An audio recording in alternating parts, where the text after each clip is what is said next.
Bismillahirrahmanirrahim. Faslun fi ahkamil hadanah. Jemaah yang dirahmati Allah Subhanahu wa taala, kesempatan malam hari ini kita lanjutkan pembahasan kita. Mudah-mudahan waktunya cukup. Kita bahas fi ahkamil hadanah terkait dengan hukum-hukum mengasuh anak. Karena sejatinya bahwa proses mengasuh anak itu adalah tanggung jawab orang tua. Tetapi dalam kasus tertentu ada yang kemudian harus dilimpahkan sehingga bertanggung jawab dalam proses kepengasuhan. Salah satunya adalah ketika proses antara kedua orang tua melakukan perceraian. Ini kita harus serahkan anak ke siapa? Ikut bapaknya apa ikut emaknya? Maka kita bahas terkait dengan hal itu, proses dengan pengasuhan ini agar ya nauzubillah jangan sampai juga kita melakukan perceraian ya. Agar suatu saat kelak nanti ada tetangga siapapun kita melihat, begitu kita sebagai tokoh agama, tokoh masyarakat, ketua RT, ketua RW ditanya ini berebut antara emak dan bapak, atau dua-duanya saling memasrahkan pada lepas tanggung jawab, maka kita sebagai tokoh masyarakat, sebagai tokoh lingkungan harus bisa menentukan mana yang harus kita ambil sikap terkait dengan permasalahan itu. Nah, di sini kita kupas, kita bahas terkait dengan hal itu, bahwa al-hadanah wa hiya lughatan ma'khuzatun minal hidni bi kasril ha'i wa huwa al-jamb. Kata hadanah ini diambil dari asal suku kata al-hidnu dengan kasroh haknya dengan makna al-jambu. Al-jambu itu artinya adalah lambung atau sebelah, bisa lambung. Lidhammil hadinati atifli ilaihi. Dinamakan bahwa ini hadanah, makna bahasanya adalah lambung, karena bahwa ketika ibu yang mengandung ini anak ya, ketika mengasuh lagi kecil, rata-rata cenderung ditempelkan ke lambung. Lambung itu sebelah mana sih Pak? Kanan kiri? Hah? Kalau kita ngelihat ibu-ibu gendong anak itu begini, apa begini Pak? Hah? Nggak ada yang tahu. Kepalanya di mana? Kepalanya di kiri, badannya, kakinya di kanan. Kan begini dia. Makanya dinamakan bahwa al-hadanah ini diambil dari kata lambung, karena memang ketika masih bayi, masih dalam pelukan orang tuanya, masih tahap menyusui, posisinya ditempelkan di lambung. Ya, makanya diambil kata seperti itu. Wa syara'an, menurut istilah syara' artinya adalah hifdzu man la yastaqillu bi amrin nafsihi amma yu'dhihi li'adami tamyizihi katiflin wa kabirin wa majnunin. Sedangkan menurut istilah syara', hadanah memiliki makna adalah hifdzun, menjaga atau boleh juga merawat, man la yastaqillu bi amri nafsihi, anak yang tidak bisa mengurus dirinya sendiri. Orang yang tidak bisa mengurus dirinya sendiri ini kudu dijaga, kudu dipelihara. Kenapa demikian? Amma yu'dhihi, dari perkara-perkara yang bisa menyakiti anak tersebut. Kenapa bisa demikian? Namanya bocah mah gak paham. Ngelihat air kayaknya resep ngalir gitu kan, main nyemplung nggak tahu dalam, nggak tahu air deres, nggak tahu bahaya. Maka kasus terjadi yang rame dulu tahun ya 2005 awal-awal kalau nggak salah ya. Yang hujan tuh adik kakak hujan, hujan-hujanan Pak. Yang videonya nyebar. Ya, adiknya nyemplung ke got. Ya kan? Kenapa? Karena namanya anak kecil mah nggak paham, Pak. Resep gitu kan, dia pikir namanya got pendek mungkin. Tetapi prosesnya airnya ngalirnya kenceng, akhirnya begitu nyemplung ke bawah arus. Ya kan? Masuk ke gorong-gorong, itu gorong-gorong sepanjang jalan dibuka. Dari siang ketemu malam di ujung. Kenapa? Karena memang perlu bahwa seorang anak itu karena belum balik, belum berakal, otaknya belum berpikir mana yang baik, mana yang buruk, mana yang bisa kemudian merusak ataupun menyelakakan, belum bisa sampai itu pikirannya. Makanya perlu ada orang yang merawat, menjaga anak itu dari hal-hal yang bisa melukai, mencelakakan tersebut. Li'adami tamyizi, karena belum tamyiz, belum bisa membedakan mana yang baik, mana yang buruk. Kaptiflin seperti anak kecil, kan tadi saya ceritain kasusnya ya. Wa kabirin wa majnunin, atau orang dewasa udah gede, kondisinya majnun, gila, kan kudu dirawat, Pak. Namanya orang gila kan walaupun udah tua juga tetap nggak punya pikiran, jalan ke sono kemari, kadang kalau mohon maaf gitu, nggak pakai celana, nggak pakai baju, orang nggak punya pikiran. Tapi sisi lainnya, kalau kita selaku manusia tidak pengen dicatat amalnya, ketika berbuat jelek kagak dicatat, jadi orang gila, Pak. Kalau kita kagak ada perintah buat sholat, kalau kita kagak ada perintah buat puasa, syaratnya harus gila. Mau nggak? Makanya kalau orang ngerasa waras, pikirannya jalan, otaknya ada, berarti kudu sholat, berarti kudu ngaji, kudu puasa. Orang selama pikirannya waras, berarti bisa untuk ngurus dewek, bisa untuk menentukan mana yang baik, mana yang jelek. Yakin dan percaya bahwa dia tahu mana kewajiban perintahnya atau perintah Allah, mana larangan Allah. Maka kalau orang pikirannya waras, pasti dia sholat.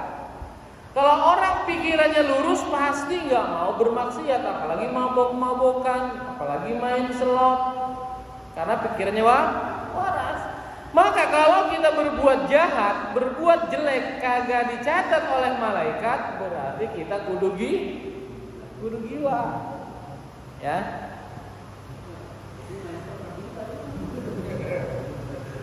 Jelas Pak ya?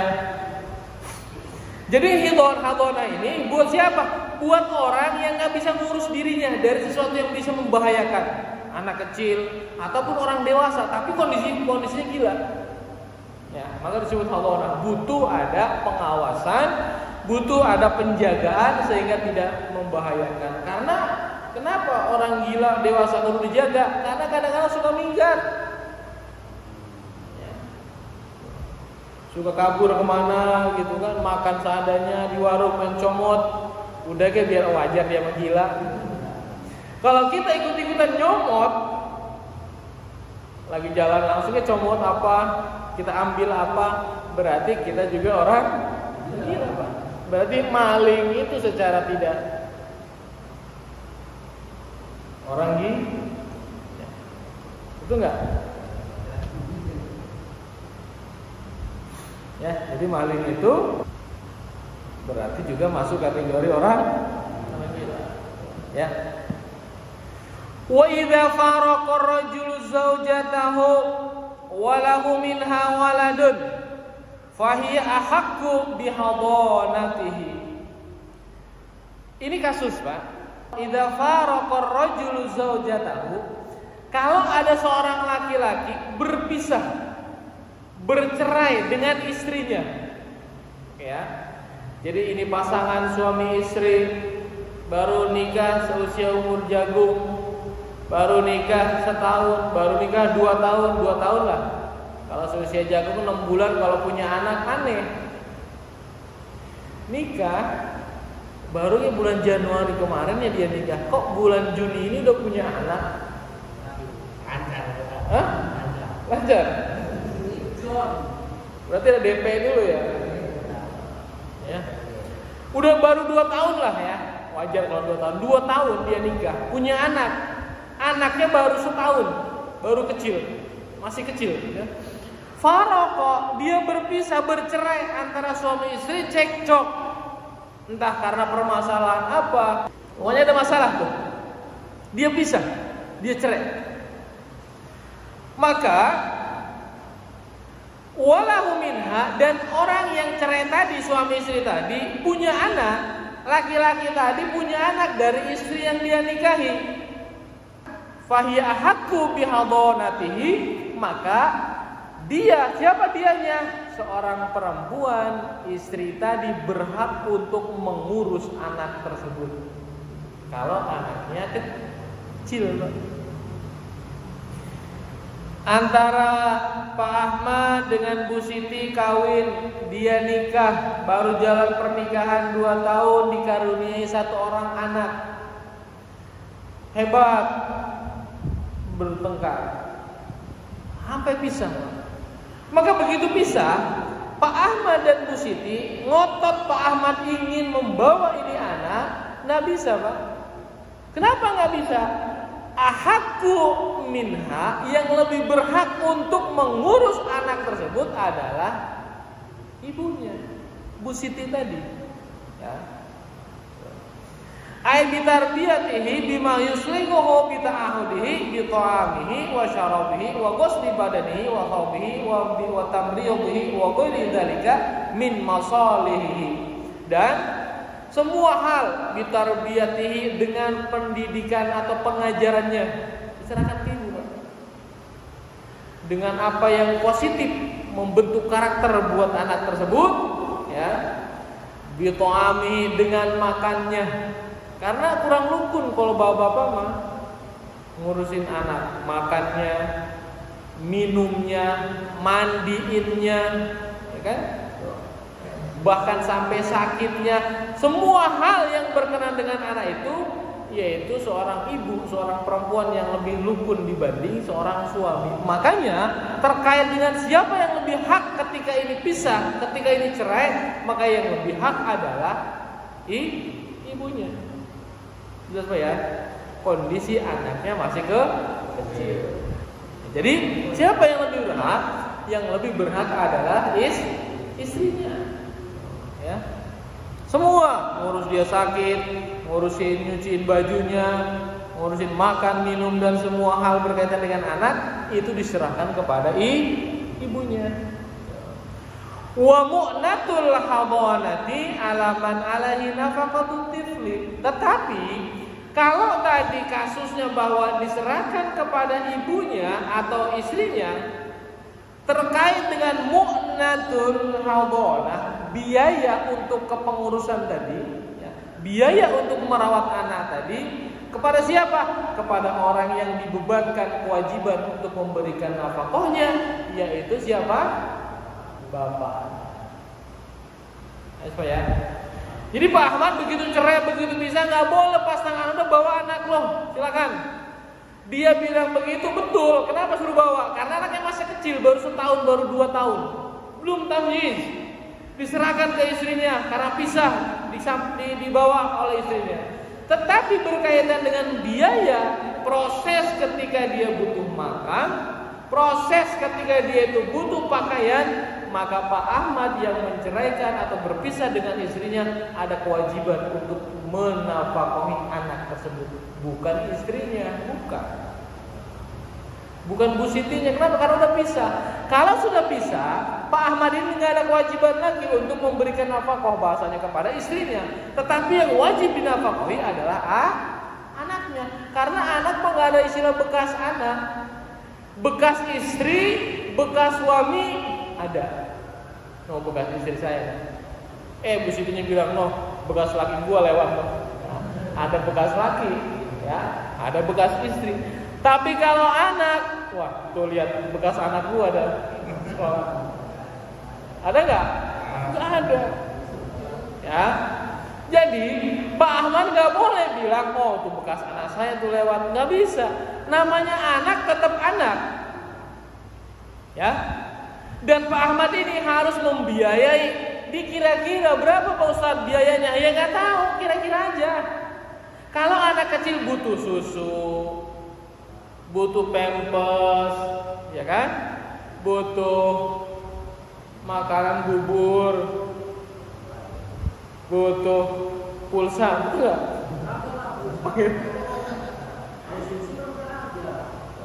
Ya pokoknya buat keseharian dah. Ya kasih umpama gope, cukup nggak gope kira-kira? Kurang. Berapa? 2 juta. 2 juta, ya.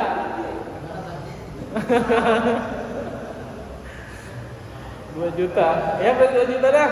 Kalau kayak begitu, ya. Jadi kebutuhan anak nih sebulan dikalkulasi kira-kira berapa? Kalau sehari misalkan 20.000 bang, sederhana. Berarti kali sebulan 600. Itu hitung ringan ya. Kalau mau sedang 30.000 sehari, berarti kali sebulan 900. Ya udah 1 juta. Ya, kalau 2 juta kebanyakan dah. Umpama. Hah? Bisa kurang enggak ya? Ya. Jadi dikasih tuh, siapa yang memberikan nafkah? Yang memberikan nafkah adalah bapaknya, Pak. Maka mohon maaf bapak yang begitu pisah dengan istri karena ketemu gadis, ketemu cewek lain, nikah umpama. Kita juga pas nikahin janda juga umpama. Atau kita nikah sama gadis punya anak, maka anak yang dari nikah itu dan anak yang hasil cerai itu tetap kewajiban tanggung jawab suaminya. Double dia Pak. Rugi nggak kira-kira? Rugi Pak. Ya kalau mau 2 gitu jangan diputus satunya, biar aja 2. Kenapa? Karena sama-sama kita nafkahi. Yang ini dinafkahi yang pertama, yang kedua juga dinafkahi. Begitu yang pertama putus, punya anak kecil, kawin lagi dia punya anak juga. Anak yang baru ini dia nafkahi, anak yang pertama juga dinafkahi. Tapi sama yang pertama udah putus kan rugi. Itu Pak ya. Kenapa? Karena namanya anak mah nggak ada bekas anak. Apalagi mohon maaf, anak kita yang cerai itu dia seorang perempuan umpama. Biar bini kita bekas, saya sebut bekas ya, karena bekas bini ada ya. Oh mantan. Mantan istri kita itu udah nikah lagi umpama. Dia punya laki baru umpama. Tapi anak itu dulu pernah jadi anak kita. Kok pernah sih? Anak itu ya, karena ketika cerai itu punya anak perempuan masih kecil usia 2 tahun, dibawa oleh ibunya, dibawa oleh mantan istri kita tersebut. Begitu dewasa udah 20-25 tahun dia nikah, yang hak jadi wali adalah kita. Yang hak jadi wali adalah Pak Ahmad tadi. Ya Pak? Walaupun punya laki dia tuh yang laki baru, misalkan Bu Siti tadi tuh mantan istri kita Bu Siti, dia punya laki baru. Bisakah Pak Ustadz mantan istri kita itu punya lakinya itu menjadi wali atas anak yang dia bawa itu, anak kita? Nggak bisa Pak. Nggak bisa. Selama bapaknya Pak Ahmad masih hidup, maka selama itu pula dia yang berhak untuk menjadi wali. Nggak sah bahasanya kalau dia nikah tanpa sepengetahuan bapaknya, sedangkan bapaknya masih hidup. Kata Bu Siti, udah nggak usah ke bapaknya, gua gedek ke bapaknya. Umpama nggak pernah ngasih makan lagi. Nah, maka ada batasan Pak, ngasih makan itu sampai usia berapa ya? Kalau kiranya udah gede, dia udah sekolah SMP, udah SMA misalkan ya, nggak nafkahi misalkan. Nggak masalah, kenapa? Karena nanti ada batasnya Pak. Ya kalau syukur-syukur ya kita terus-terusan kita kasih. Selama anak kita masih sekolah. Udah jangan minta datang lagi tuh ke bapaknya, ngasih makan juga kagak, begitu nikah sama dia enak temen. Nggak begitu Pak. Nasab keturunan nggak bisa dihilangkan, nggak bisa dihapus. Ya, nasab tuh. Siapa tahu Pak Ahmad orang kaya kemudian mati umpama. Kan masih kecipratan tuh anak mah. Kenapa? Karena hak anak Pak masih ada punya warisan. Bagaimana dengan Bu Siti mantan istrinya dapatnya nggak dapat? Jadi hak seorang anak itu, hak waris itu ada 3 Pak. Pertama dengan sabab nasab, keturunan. Siapa keturunannya? Anak kita terus tua itu tuh nasab namanya. Kedua dengan sebab pernikahan, ya. Ketiga dengan sebab wali. Wali itu maksudnya orang yang memerdekakan budak kalau zaman dulu. Ya kita udah nggak ada nih, paling kedua. Dengan sebab keturunan, dengan sebab pernikahan itu kita dapat apa? Waris. Kita orang nggak punya, Pak Ahmad nikah sama Bu Maryam. Maryam orang kaya. Nikah tuh Pak Ahmad dan Bu Maryam. Pak Ahmad orang susah, Bu Maryam orang kaya, begitu nikah belum punya anak, tapi nikahnya udah setahun umpama Bu Maryamnya mati. Walaupun ini Pak Ahmad orang susah, dapat gak warisan dari Bu Maryam? Dapat. Kenapa dapat? Karena dia ada faktor proses yang disebut namanya nikah. Dari nikah inilah kemudian dia dapat warisan. Jelas Pak ya? Kita nikah sama bini kita umpama ya, tinggal di rumah bini kita, tinggal di mertua umpama ya, nggak ada umur lah ya misalkan bini, maka kita ada hak waris di situ sebetulnya. Jelas Pak ya? Tapi jangan ngarep-ngarep, ngarepin bini mati lagi, jangan ya. Jadi tanggung jawab biaya terkait dengan pengurusan anak tadi adalah kepada bapaknya. Di bawah istri, tapi biayanya yang nanggung suami. Wa idam tana'atiz zaujatu min hadhanati waladiha intaqalatil hadhanatu li ummahatiha. Kalau sekiranya begitu pisah, begitu cerai, Bu Siti tadi karena anak 2 tahun dia kepincut umpama main Facebookan mulu, main WA-an mulu, kenal dah sama orang di Facebook, kan begitu Pak. Akhirnya Bang ngajakin kawin, kabur, marah-marah tuh kan. Akhirnya cerailah tuh Pak Ahmad dan Bu Siti. Gua kagak mau bawa anak, bawa lu anak sendiri. Tuh, ya. Bu Siti nggak mau kasus ini. Maka di sini terkait dengan hal tersebut, wa idam tanati zaujatu min hadhanati waliha, kalau istrinya Bu Siti tadi ketika cerai enggak mau ngurus anak tersebut, intaqalatil hadhanatu li ummahatiha, maka proses pengasuhan anak ini diserahkan kepada ibunya Bu Siti atau mertua Pak Ahmad.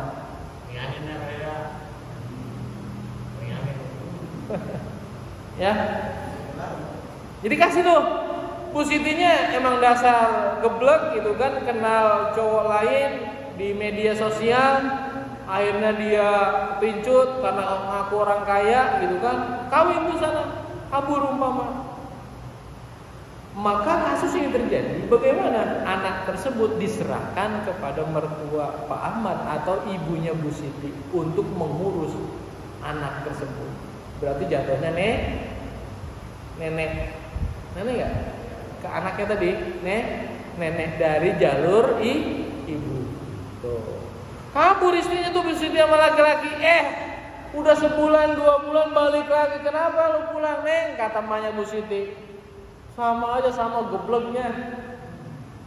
Dipikir orang kaya punya duit, di foto mah kaya banget romannya, nggak taunya lebih miskin dari Pak Ahmad gitu kan banyak kejadian kayak gitu ya. Jadi kadang-kala sesuatu yang di luar, sesuatu yang menurut dia enak belum tentu ketika dilaksanakan. Kan kita ngelihat, dia mah enak banget ya, kayaknya nggak punya hutang, hidupnya tentrem, belum tentu ya. Maka jangan pernah berpikir bahwa orang itu lebih baik dari kita. Jangan seperti itu Pak. Kenapa? Itu pemicu bahwa yang memunculkan adalah setan Pak, yang menggoda rumah tangga orang. Jelas Pak ya?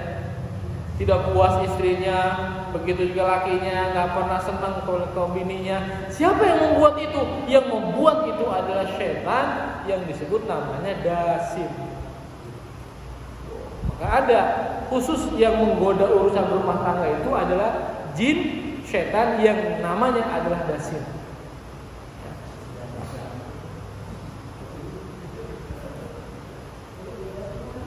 Ada nama dasim? Waduh, jin dia itu Pak. Jin itu setan dasim.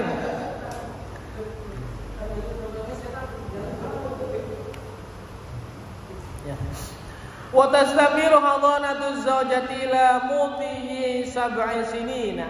Sampai berapa? Usia berapa ini seorang perempuan Bu Siti tadi mengasuh anaknya ketika cerai? Lagi cerai usia 2 tahun nih anak, iya silakan dibawa ke istrinya. Tapi untuk biaya adalah suaminya atau Pak Ahmad. Sampai kapan? Dijelaskan bahwa ini anak ketika pisah, ketika cerai orang tuanya, tastamiru hadanatu zawjati, mengasuh ini seorang istri kepada anak tersebut berlanjut terus menerus sampai usia anaknya kurang lebih 7 tahun. Ila mudhi sab'i sinin, sampai usianya kepada 7 tahun. Kenapa kok 7 tahun?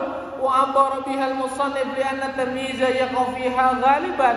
Karena kebanyakan menurut musannif, menurut Syekh Abu Syuja' dijelaskan bahwa anak itu kalau sudah tamyiz bisa ngebedain mana benar, mana salah, mana yang baik, mana yang tidak baik. Itu hampir rata-rata di usia 7 tahun. Lakin al-madaru innama huwa ala tamyiz sawa'un hasala qabla sab'i sinin aw ba'daha. Tetapi pada dasarnya bahwa terkait dengan tamyiz bisa membedakan mana yang baik dan buruk, mana yang bisa menyebabkan penyakit, menyebabkan kerusakan dan lain sebagainya. Bukan berdasar itu, tetapi berdasar anak ini udah hidup apa belum. Tetapi bahasa 7 tahun itu adalah bahasa yang biasa terjadi. Tetapi pada faktornya, pada dasarnya ketika itu terjadi, dilihat anak ini hidupnya usia berapa. Anaknya udah hidup belum? Ketika 2 tahun dibawa, itu kan dibiayain oleh suaminya. Kalau udah 7 tahun dikira-kira udah hidup apa belum ya? Gitu. Kalau dirasa udah hidup nih bocah, udah 7 tahun ya, 8 tahun, 9 tahun baru hidupnya misalnya, anggaplah 9 tahun. Karena bocah kita 7 tahun belum usia kelas 1 atau kelas 2 SD, belum hidup, benar gak Pak? Belum begitu hidup, palingnya usia jejak itu antara 9 atau 10 tahun. Taruhlah 10 tahun lah kalau untuk ukuran di kita. Ya, karena ya saya berbicara anak saya aja masih SD kelas 1, kelas 2 kagak hidup, naruh sepatu di mana, belum ngerti. Nah, baru sekarang usia 10 tahun udah mulai sadar nih, udah mulai paham. Berarti kurang lebih hidupnya bocah, ukuran untuk orang Indonesia itu di antara usia 10 tahun kurang lebih. Maka kalau sudah sampai hidup, anggaplah saya bilang tadi 10 tahun, anak tersebut summa ba'daha yukhayyirul mumayyizu baina abawaihi. Maka kalau sudah hidup nih bocah, kisaran usia 10 tahun, suruh milih antara kedua orang tuanya. Neng, lu mau milih ikut emak apa ikut bapak? Tuh, suruh milih tuh bocah tuh Pak. Ya. Fa ayyuhuma ikhtara sulima ilaihi. Ketika bocah suruh milih, Neng, ini kamu udah dewasa, udah 10 tahun, udah mulai ngerti. Sekarang mak mau nanya, kamu mau ikut emak apa ikut bapak? Gitu Pak.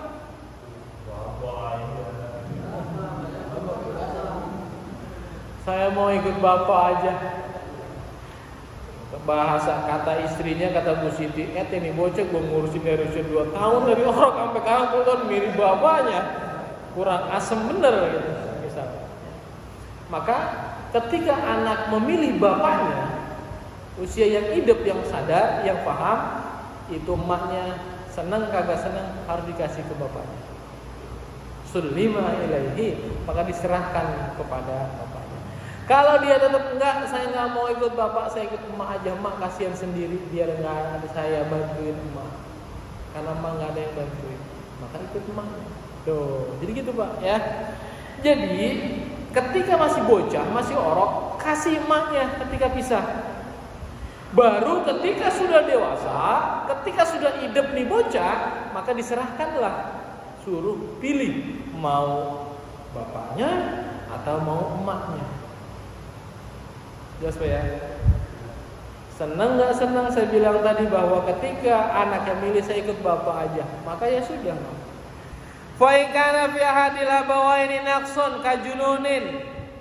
Jika sekiranya salah satu dari kedua orang tuanya gila, begitu pisah, begitu cerai, depresi bapaknya umpama. Ya. Sampai-sampai gila tuh gara-gara pisah, gara-gara cerai. Udah pisah, udah cerai, anaknya dibawa, nggak ngerti, nggak sadar Pak. Padahal kalau dia paham, ketika anak masih bocah, masih kecil, harus diserahkan ke emaknya, nggak usah pusing Pak. Begitu dia depresinya, kenapa depresi? Udah emaknya kabur, lari kawin sama orang lain, anaknya dibawa kabur juga, depresi dia, nggak usah pusing Pak. Ngapain pusing bahasanya? Kenapa? Perempuan yang seperti itu berarti perempuan yang nggak benar buat kita. Ya, kalau memang perempuan benar nggak mungkin, Pak. Pasti perempuan itu taat sama lakinya, mau gimana kek, mau gajinya berapa kek, perempuan benar itu pasti taat sama lakinya. Biarpun dia kerjanya ngojek, begitu pulang, abang udah pulang, dia suduhin kopi, dia bawain minum, bajunya dia lepasin, tuh istrinya malah gitu Pak. Ketika disuruh bini kita, abang pengen banget gitu, gaji cuma 500.000 sebulan. Biasanya begitu ya, karena takaran orang itu kadang-kadang duit Pak. Padahal nggak begitu.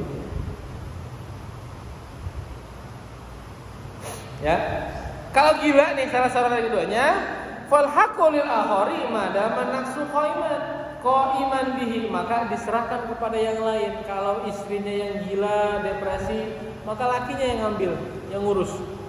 Kalau lakinya yang gila, ya sudah urus sama bininya. Jadi ambil urus kepada salah satu dari dua orang tuanya yang tidak gila.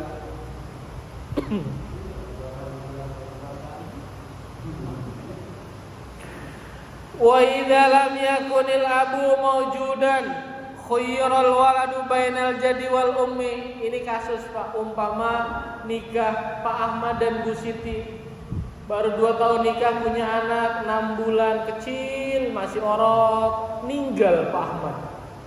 Ya, ini kasusnya meninggal Pak. Maka begitu meninggal, dibawalah oleh ibunya. Maka keluarga dari lakinya, ya, atau kakeknya lah, itu boleh Pak ngurusin, ngasih nafkah. Kalau dikira perlu, ya kalau misalkan emaknya itu kaya bahasanya, punya duit, punya rezeki, nggak butuh, ya nggak ada masalah. Tetapi jamaah sekalian, kalau kemudian anak ini udah gede, walaupun bapaknya meninggal, di sini ada suruh juga anjuran untuk memilih. Kamu karena udah gede, udah kelas 6 SD, bapak kamu meninggal saat kamu usia 6 bulan. Sekarang kamu mau tinggal sama emak apa tinggal sama kakek dari bapak? Itu milihnya begitu Pak. Jadi pengganti bapaknya tadi, ketika bapaknya meninggal adalah siapa? Kakeknya dari jalur bapak. Jadi kakeknya hidup masih gagah, itu suruh milih mau nggak ngurusnya. Atau kalau mau apa bahasanya ya? Kalau mau legowo, kalau mau bijak, kakeknya datang ngobrol ke anaknya. Kalau belum kawin, kan kadang-kala perempuan sekarang baru ditinggal seminggu, dandannya udah menor Pak. Lakinya mati baru sebulan, kuburan masih basah bahasanya. Udah kelayaban kemana-mana. Ya, padahal nggak boleh Pak. Perempuan itu kalau ditinggal mati oleh lakinya, nggak boleh bersolek diri, nggak boleh dandan. Sampai kapan? Sampai selesai masa iddahnya. Kurang lebih 4 bulan atau 100 hari, 3 bulan 10 hari ya. Baru setelah itu selesai masa idah mau kelayaban kuyun kemana-mana silahkan. Ini kadang-kala mohon maaf belum selesai atau baru seminggu, baru sebulan udah kelayaban kemana-mana, nongkrong di jalan. Oh kayaknya pengen banget cari laki lagi. Ya, nggak boleh Pak kalau perempuan mah. Beda sama laki-laki. Kalau laki-laki mah jangankan bininya mati, bininya masih hidup juga kalau punya duit mampu mau kawin lagi boleh. Apalagi ini mau mati misalkan. Kalau berani. Kalau kagak mau udah jangan. Ya. Jadi ketika suaminya meninggal, dia suruh milih kalau sudah dewasa, milih ikut emaknya atau milih ikut sama kakek.